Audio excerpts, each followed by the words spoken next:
Suicide, the first time I attempted, I don't know if I was 10 or 11 years old,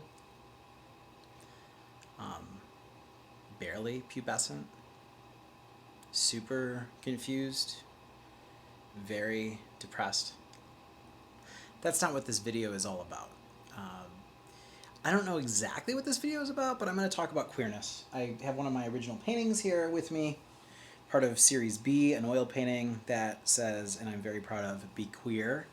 I'm going sideways with it so you can see all of the texture.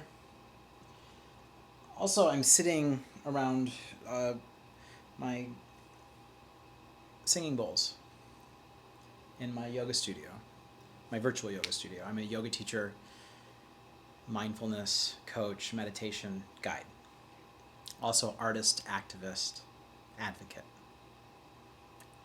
in the queer community. I identify as queer, but also as pan and bi. And I think that's why I started with, first time I attempted suicide was maybe 10 or 11 years old. I can remember I tried to hang myself in my bedroom. There was, I had two bunk beds in my bedroom, and the top bunk bed had a metal, brown, aluminum railing that the legs of the railing would go underneath the top mattress so that you wouldn't roll off and fall on the floor. And I tied a bunch of long white sweat socks, gym socks, together and attached that under the railing and then wrapped it around my neck to hang myself. And then when I went to hang myself, the weight of me being a fat 11-year-old actually was enough to pull the railing. A couple things I didn't account for. The sweat socks stretched a lot and the railing pulled out. And I just remember crying so heavily, and snot and slobber coming down my face, and just, yeah.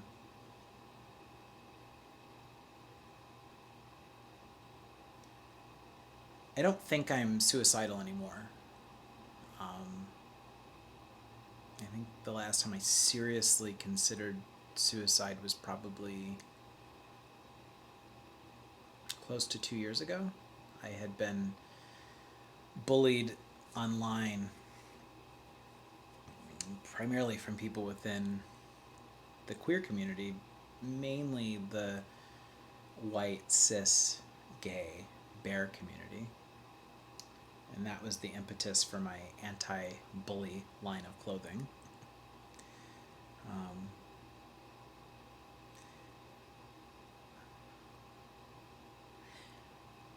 I'm here to talk about identity and labels and cancel culture.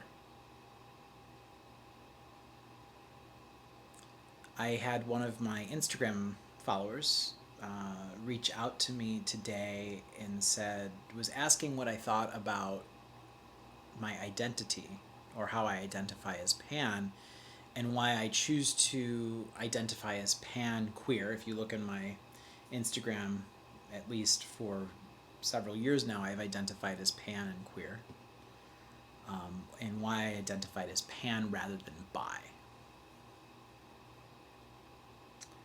And the story I told her talked a little bit about my first suicide attempt when I was 11. And I think I knew at a very young age, as I was becoming a sexual young being who had been molested as a child and over sexualized way too young, that I was at least very curious about other boys. Really more so than girls at that age, which is interesting. And I'm not going to get all into that because we're talking about identity, but I will say I was with women exclusively from when my actual kind of penetrative sex life began, from the age of 13 to about 23. And that entire time I was struggling with an attraction to men as well, but not acting on it, thinking that I was straight and that I was normal, and that every person, every guy like me, probably had the same curiosity about other guys' hairy armpits or pubic hair or hairy legs, the stubble, the cuteness of their face, the melting in the heart, the just wanting to bond and be super close. And not even necessarily in like a sexual way, but just in like a super intimate way. And I thought, well, this is probably what everybody's dealing with, but they're dealing with it better than me. And I'm just weak. And I'm broken, and I don't know how to be masculine enough. I remember I would sing and dance a lot, and write and make my own lyrics to songs, and had really deep and interesting fantasies that were super musical. And I can remember my friends muting that. I'm laughing so I don't cry, because I don't want this whole video to be me crying. If you know me, I cry very easily, and I'm staying pretty dry-eyed because I want to get through this. So at that young age, we'll say 12 or 13, I realized that I needed to sing less, dance less, be less flamboyant. And one path to that was football and wrestling, masculinity in a traditional way. And I don't mean to bash football or wrestling. I love to wrestle still. It's a great way to bond. I don't play football. It's very injurious, but I loved football for many years while I played, and was good. My big memories with football is they actually made things worse. Where I played football, in high school, we had community showers. We had a football locker room with a community shower that had the kind of showers that have the metal posts, and you all stand around each other looking at each other naked. And so my curiosity wasn't going away, because here I'm surrounded by other guys with all of their hairy pits and swinging dicks out in front of me. And even, but being, not like I was trying to sexually take advantage or do anything inappropriate, just like, oh, okay, wow, you know.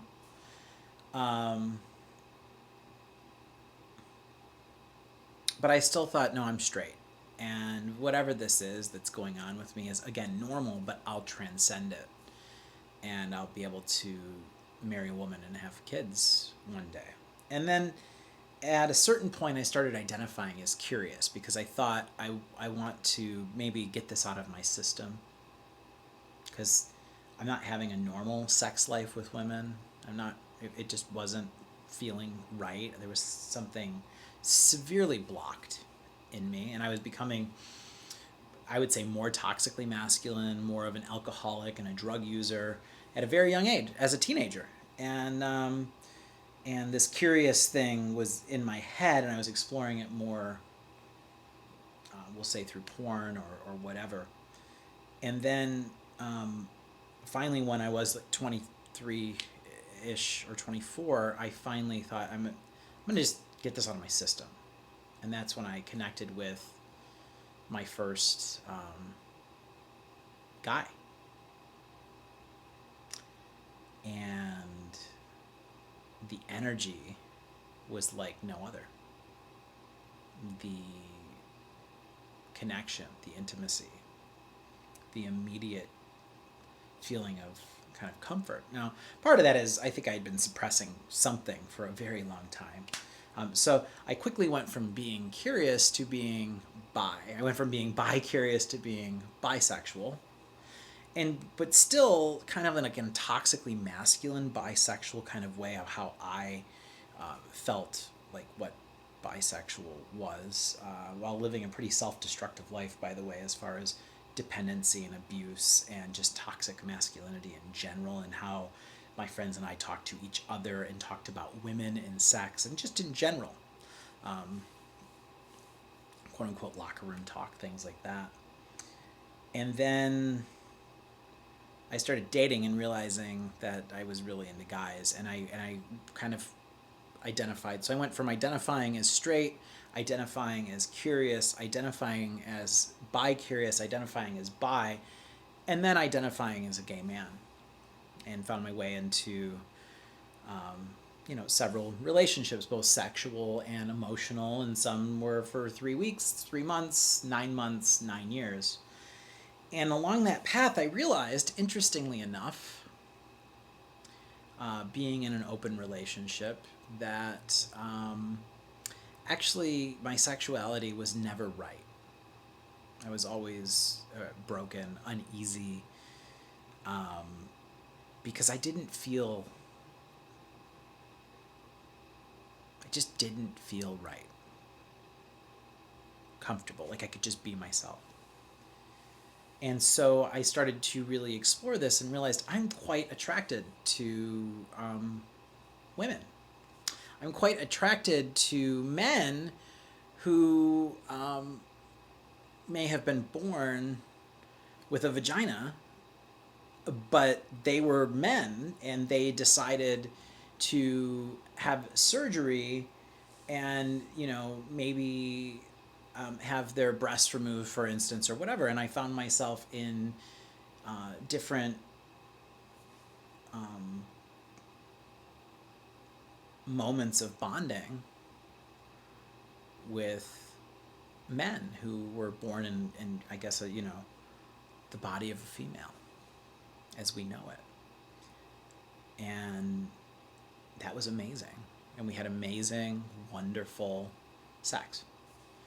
And also women, cisgendered women, who were born as women and identify as women. And we've had wonderful sex, but more than wonderful sex, wonderful friendship and companionship and intimacy. So on this identity path, when I started to realize that I was not being myself and living my best self, I decided to identify as pan. I said, oh, I'm pansexual. And also no longer identifying as just he, but also as they and them.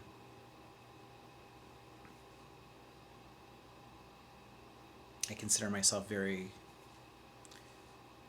much confused. But I also think that that's okay. I also would refer to myself as fluid. I'm wearing one of my shirts that I designed, but I've worn skirts and dresses and high heels, and I generally dress pretty, I guess, masculine, but not necessarily. I dress very colorfully in a lot of the clothes that I've designed myself. When I was a kid, when I was that depressed kid who tried to kill themselves, if you asked me what my favorite color is, I would have told you black.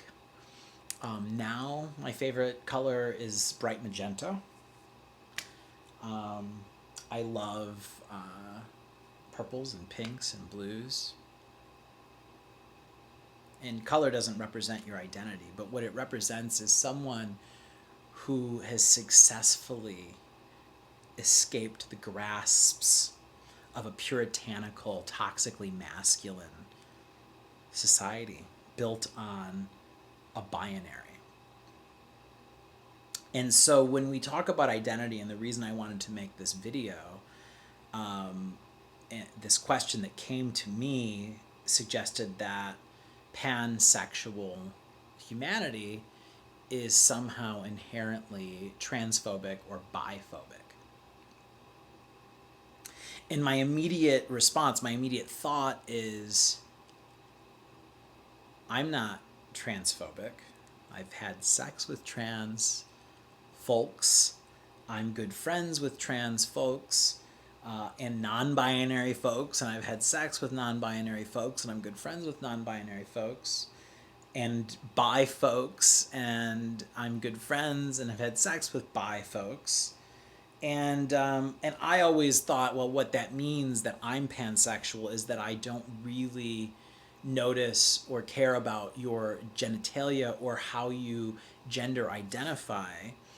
What I care about is that we connect as human beings, and if there's a spark there, if there's chemistry there, regardless of what your genitalia is and regardless of what your gender identity is, I am receptive to us bonding, connecting, perhaps even having sex. And what I thought differentiated pansexual from bisexual was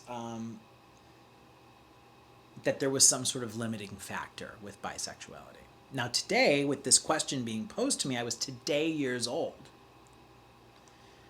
to learn that there was a very similar definition for bisexuality.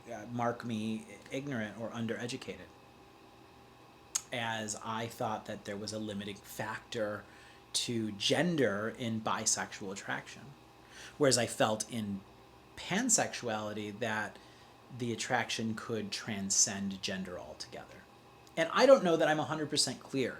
I think that there's perhaps a lot of redundancy. What I do believe, just from all of the queer folks that I know and love and that I continue to explore with, is there's a whole lot of love and compassion on both sides. But what I saw was a lot of fighting and accusation and hate being lobbed, saying pan people are this or bi people are that. It was just so weird to dive into this hole on the internet from this question that was asked me that I'm like, what are you talking about? Pansexual people are transphobic or biphobic? That doesn't make any sense to me. So after all the reading and studying I've done today, I'm actually going to be changing my identity on my Instagram from he, him, they, them, pan queer, which is what it says now, to he, him, they, them, pan, bi, queer.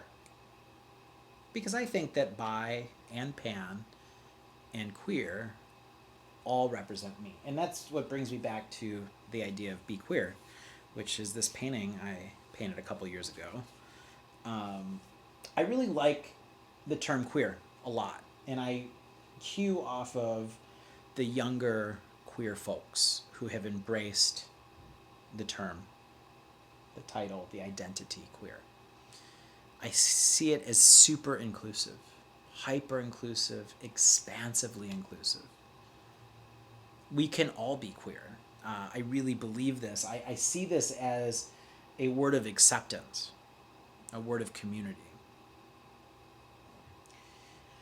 I love that term, and I actually I've had people ask me and interview me about it where they said, well, I thought it was lgbtqia++. Yes, but I prefer queer. Because I believe it encompasses all. Pan, bi, probably most trans people would identify also as queer, gay, lesbians. Probably most non-binary folks would identify as queer. I say probably because I'm not saying anyone should identify as anything in particular. But what I do see is that the identity of queer is super inviting, is super inclusive. So I look at it like this. When I tell you that I'm pan and I'm bi, it's just my own identity and no one else's. I am a sacred human being, and it's how I identify. So really, what I would ask in this world, being a yoga teacher, a meditation guide, and a mindfulness coach, is to take a mindful approach. When someone identifies as something, their identity, that's huge. It's a huge step. And I would say, see them, listen to them, and love them unconditionally, and don't ask questions. If they, like I, come across new information and decide to be fluid with their definitions, as I also identify as fluid, if they decide to evolve, change, step backward or forward, if they decide tomorrow to say, oh no, I was confused, I'm straight, that's their identity. And I believe we can all evolve and be who we were born to be and whoever we want to be. And it is no one's business but our own. And my identity should not offend anyone. And here's the bigger story is within this queer community, we should not be pointing fingers at each other and thinking that any one of us is more queer than the next. What I would say, and many of you know me for my intersectional inclusive queer pride flag or flags that I've designed, is I focus on my flags on the Black and Indigenous people of color, as well as trans humanity, as well as genderqueer and non-binary humanity. I focus on them, but the flag is not exclusive to them because the flag also has rainbow colors. And I do that because those are the most marginalized amongst us, with decades and hundreds of years of trauma upon their shoulders. So that's important to know, to recognize, and to help elevate those folks and amplify their voices. But also, let us not pull the cancel culture within our queer community. Let's be super compassionate and forgiving to each other. And rather than trying to point out why someone's identity may be offensive or wrong, let's try to identify why their identity might be exactly right, because it's how they are identifying. And we live in a community that has had its and our identity attacked since long before any of us who can watch this video or be on video were ever even born. We've been attacked. So we all carry trauma, trauma, hurt with us. In yoga, we call it a samskara, when previous trauma, a karma action of some sort in the past, positive or negative, happens, and we forever carry that with us and start attaching it to things. We start attaching this burned in emotion and memory. We start attaching it to things it shouldn't be attached to at all. And that includes projecting onto other people. And I think that within our community, because our queer community is the other and is marginalized, and some of us a lot more than others, and we are carrying all of that trauma, that we are sometimes attaching some of that trauma that our society of inequity and inequality has dumped on us. We're attaching it to people within our own community.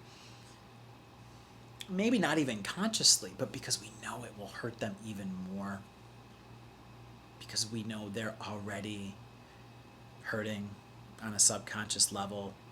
And so for a bi person to attack a queer or a pan person, or pan person to attack a bi person, or whatever, fill in the blank, it's just counter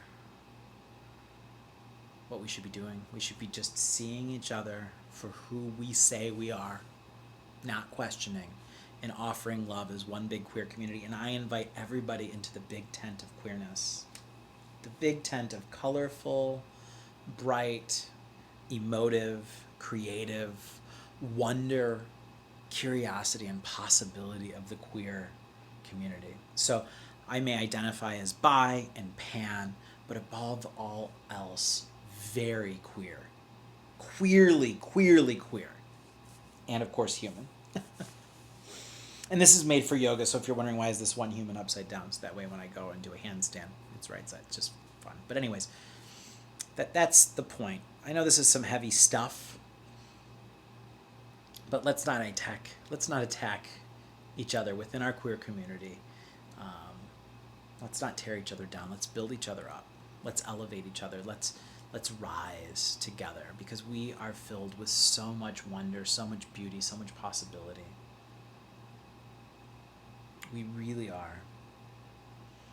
We are vibrant, we are vulnerable, we are valuable, each and every one of us, each and every human being, especially within our queer community.